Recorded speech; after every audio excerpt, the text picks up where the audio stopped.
Kita update lagi pembangunan IKN Nusantara guys. Pembangunan IKN Nusantara semakin ramai dengan banyaknya investor yang masuk. Dana investasi yang masuk ke dalam pembangunan Ibu Kota Negara Nusantara mencapai 41,4 triliun rupiah. Dana terus dipastikan akan terus bertambah guys. Hal ini menjadi tanda jika kepercayaan investor semakin kuat terhadap pembangunan IKN Nusantara. Tentu ini adalah kabar yang sangat baik sobat, karena menandakan kepercayaan investor yang semakin kuat terhadap proses pembangunan ibu kota baru Indonesia itu. Investasi IKN Nusantara sendiri sempat membuat debat calon wakil presiden beberapa waktu lalu panas. Calon Wakil Presiden Gibran Rakabuming Raka awalnya menjelaskan jika proyek IKN Nusantara ini didanai oleh anggaran pendapatan dan belanja negara sebesar 20% saja. Sedangkan 80% dari investor swasta dan investor asing. Namun, calon Wakil Presiden Mahfud MD lalu mempertanyakan keberadaan investor tersebut, dan menyebut mereka belum ada yang berinvestasi di sana. Tapi faktanya, sudah banyak investor yang masuk ke IKN Nusantara yang didominasi investor dalam negeri.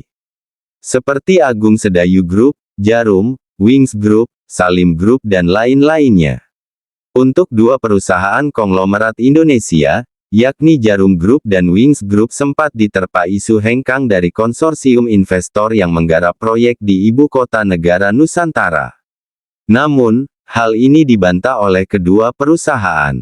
Head of Corporate Communication dan CSR Wings Group Sheila Kansil menegaskan, Wings Group tetap ikut serta dalam konsorsium Nusantara Ibu Kota Negara. Namun memang, perusahaan tidak ikut di pembangunan yang bersifat komersial guys. Wings Group tetap ikut serta di dalam konsorsium Nusantara Ibu Kota Negara yang bersifat non-komersial, salah satu contohnya adalah pembangunan Botanical Garden. Wings Group berkomitmen untuk ikut serta dalam pembangunan Ibu Kota Negara Nusantara. Sedangkan dari pihak Djarum, Corporate Communication Manager Djarum, Budi Darmawan mengatakan, perusahaan tetap terlibat dalam pembangunan Ibu Kota Negara Nusantara, yakni dalam proyek non-komersial seperti pengembangan Botanical Garden. Budi juga tak merincikan proyek apa saja yang ikut digarap Djarum serta rencananya ke depan. Namun Budi menegaskan, tidak ada istilah hengkang dari konsorsium tersebut.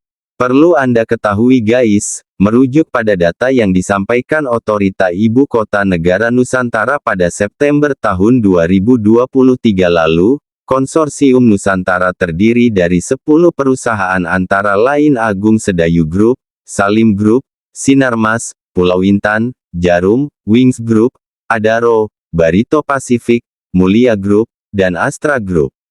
Kemudian, masuk nama Kawan Lama Group, dan Alfamart.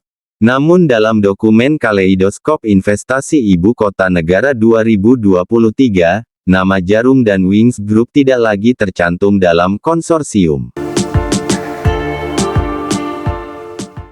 Kita berharap semoga dengan banyaknya investor masuk ke IKN Nusantara, pembangunan IKN Nusantara berjalan lancar tanpa kendala sampai proyek IKN Nusantara ini selesai guys.